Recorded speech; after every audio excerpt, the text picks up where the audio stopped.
अस्सलामुअलैकुम दोस्तों, जैसा कि आप जानते हैं कि T20 वर्ल्ड कप चल रहा है। इस बार पाकिस्तान का सेमीफाइनल तक पहुंचना तो बहुत ही मुश्किल हो चुका है। लेकिन दोस्तों, क्या आप जानते हैं कि पाकिस्तान सेमीफाइनल में ना जाने के बावजूद भी कितना पैसा कमा चुका है? इस वीडियो में आप ये जान पाएंगे, तो वीडियो को जरूर आखिर तक देखें। दोस्तों, आज की ये वीडियो आईसीसी के इस मेगा इवेंट के बिजनेस मॉडल बारे में है कि इस टूर्नामेंट से जीतने वाली टीम को ज्यादा पैसा मिलता है या आईसीसी ज्यादा पैसा कमाती है या वो मुल्क जिसमें मेगा इवेंट हो रहा होता है। इसका जवाब कोई आसान या सीधा साधा नहीं है, बल्कि इसका एक पूरा प्रोसेस है।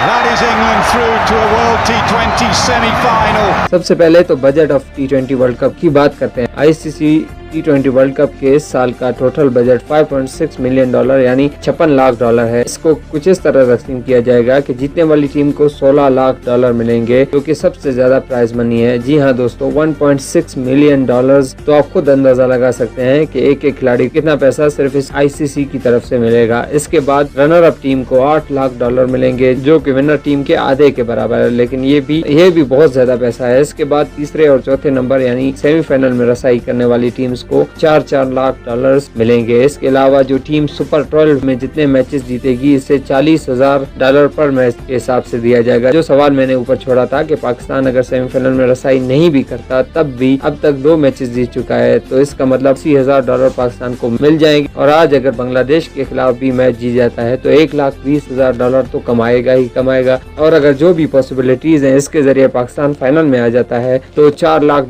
तक भी कमा सकता है। 2021 के वर्ल्ड कप में पाकिस्तान ने सुपर 12 के सारे मैचेस जीते थे और सेमीफाइनल में भी आया था, तो इस वक्त पाकिस्तान ने $6 लाख कमाए थे। आईसीसी का टोटल $5.6 मिलियन का प्राइज मनी कुछ इस तरह तकसीम किया जाता है। तो ये तो वो जो आईसीसी खर्चा करता है। क्या आपने कभी सोचा है कि आईसीसी को इससे क्या फायदा मिलता होगा और इससे कितना पैसा आईसीसी कमाता है? ICC source of earning and revenue from the world cup. International cricket council यानी कि आईसीसी $5.6 मिलियन जितना बड़ा अमाउंट खर्च करता है, तो इसका सोर्स ऑफ अर्निंग क्या होगा? आईसीसी का सबसे बड़ा सोर्स ऑफ अर्निंग वो ब्रांड्स हैं जो इनको स्पॉन्सर करते हैं। आईसीसी का सबसे बड़ा स्पॉन्सर जो आप हर जगह देख रहे हैं, बायजूस है, जो कि इंडिया का एक लर्निंग ऐप है। ये लास्ट ईयर भी था और अब भी T20 वर्ल्ड कप को स्पॉन्सर कर रहा है। इनके बैनर्स और एड लगाने का आईसीसी करोड़ों रुपए चार्ज करता है। आप जो बाउंड्री लाइन के उस पार देख रहे होते हैं कि कुछ ब्रांड्स के पोस्टर्स लगे होते हैं, क्या ये ऐसे ही होता है? नहीं, बल्कि इनको भारी अमाउंट देनी पड़ती है। पेप्सी, ओप्पो मोबाइल या सैमसंग जो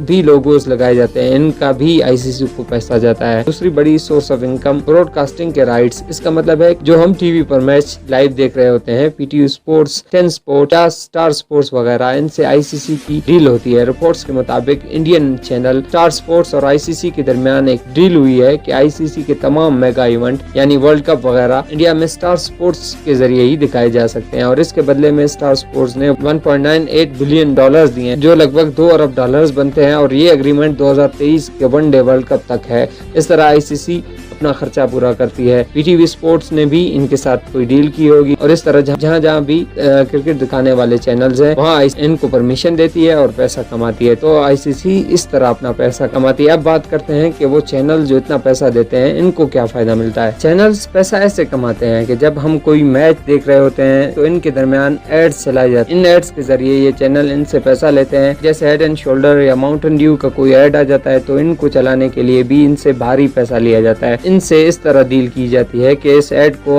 100 सेकंड तक वर्ल्ड कप के किसी एक मैच में चलाया जाएगा, तो इसके बदले में 1 करोड़ करेंसी में पैसे देने होंगे। तो इस तरह टोटल वर्ल्ड कप में लगभग 3000 सेकंड्स तक हम एड्स देखते हैं। इस तरह ये चैनल्स भी अपना पैसा वसूल करते हैं। और जो ये ब्रांड्स हैं, इनके इन एड्स की वजह से अरबों डॉलर्स कमाई होती है। जैसा कि अगर इंडिया पाकिस्तान का मैच हो, तो आपने देखा होगा जैसे ही ओवर खत्म हो जाता है या कोई और मसला होता है, तो डायरेक्ट ब्रेक आ जाती है। इस 2 मिनट की ब्रेक में ये ब्रांड्स लाखों डॉलर्स की सेल करते हैं। इस तरह जब एक मेगा इवेंट होता है तो पूरा एक बिजनेस एनवायरनमेंट क्रिएट किया जाता है। Country earn from the world cup. अब बात करते हैं उस मुल्क की जहां ये वर्ल्ड कप मुनाकिद किया जाता है। इसका कोई सीधा साधा जवाब तो नहीं है कि कोई मुल्क कितना पैसा कमाता है, लेकिन कुछ एस्पेक्ट्स हैं जिनसे मैं आपको बताऊंगा कि ये मुल्क कितना पैसा। सबसे पहला है टूरिज्म का पैसा। जी हाँ दोस्तों, सयाहत। जब किसी मुल्क में वर्ल्ड कप या कोई और बड़ा इवेंट कराया जाता है, तो इसका असर इसके टूरिज्म पर भी पड़ता है। जब भी किसी और मुल्क की टीम के मैच मैचेस होते हैं तो इनके फैंस देखने भारी तादाद में आते हैं। सबसे पहले तो स्टेडियम के आसपास जितने भी होटल्स होते हैं इन बुकिंग हो जाती है। जितने दिन भी ये टूर्नामेंट चलता है तो वो तो इन होटल्स के लिए सीजन से कम नहीं। दूसरा, जब भी टूरिज्म बढ़ती है तो इसके साथ पैसा भी आता है। टूरिज्म मतलब पैसा। ऐसे में जो भी फॉरेनर्स आते हैं वो इसी मुल्क की करेंसी इस्तेमाल करते हैं और वहाँ ही खर्च करते हैं। जब तक वर्ल्ड कप चल रहा होता है तब तक इस मुल्क में एक शॉर्ट टर्म एम्प्लॉयमेंट जनरेट हो जाती है। इसके अलावा वो लोग आसपास इलाके और तफरीही मकामात भी घूमने जाते हैं तो इस सब का असर किसी मुल्क की जीडीपी और करेंसी वैल्यू पर पड़ता है। इस खास अरसे तक किसी भी मुल्क को बहुत ज्यादा फायदा मिलता है। इसके अलावा अगर कोई मुल्क ऐसे टूर्नामेंट को पूरी कामयाबी से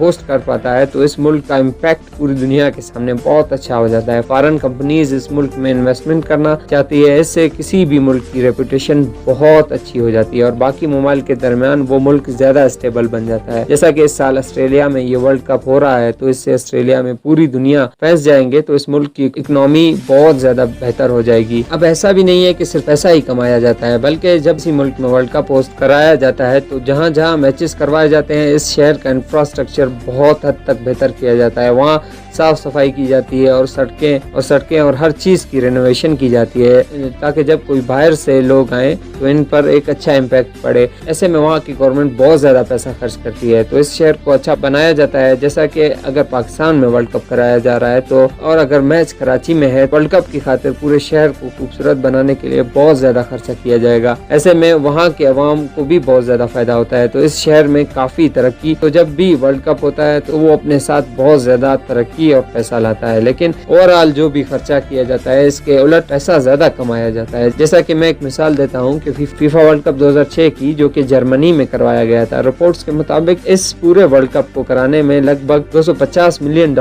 खर्चा किया गया। लेकिन क्या आप अंदाजा लगा सकते इस साल जर्मनी ने कितना पैसा कमाया? $400 मिलियन। जर्मनी को क्लियर कट $150 मिलियन का फायदा हुआ। लेकिन हर बार ऐसा भी नहीं होता। खैर जो भी हो, इन बड़े बड़े टूर्नामेंट्स को करवाने का एक ये फायदा है कि इस मुल्क की रेपुटेशन तो बहुत ही बेहतर हो जाती है। इस मुल्क की सिक्योरिटी की भी बहुत ज्यादा तारीफें होती हैं और वो मुल्क पुरअमन और सिक्योर सफर किया जाता है। तो दोस्तों ये था वर्ल्ड कप का बिजनेस मॉडल कि किस तरह और कैसे ये सिस्टम चलता है। उम्मीद करता हूँ कि आज के बाद से आपको ये सोचने की जरूरत नहीं पड़ेगी कि टीम को कितना पैसा मिलता है या चैनल्स को क्या या आईसीसी कैसे पैसे कमाता है या फिर ये कि होस्ट मुल्क कितना पैसा कमाता है। अगर वीडियो इन्फॉर्मेटिव लगी हो तो कमेंट सेक्शन में जरूर मेंशन करें और अगर ऐसे बिजनेस मॉडल के वीडियोस पसंद है तो वीडियो को लाइक जरूर कर दें ताकि मुस्तकबिल में मैं और भी बिजनेस मॉडल पे वीडियोस बना सकूं। इस वीडियो को ज्यादा से ज्यादा शेयर करें और साथ सब्सक्राइब करना ना भूलें क्योंकि सब्सक्राइब सबसे ज्यादा जरूरी है। के बगैर मैं ऐसे वीडियोस नहीं बना सकूंगा तो जरूर सब्सक्राइब करें। अभी मिलते हैं किसी और इन्फॉर्मेटिव और दिलचस्प वीडियो में। तब तक के लिए अपना बहुत बहुत ख्याल रखिएगा। अल्लाह हाफिज।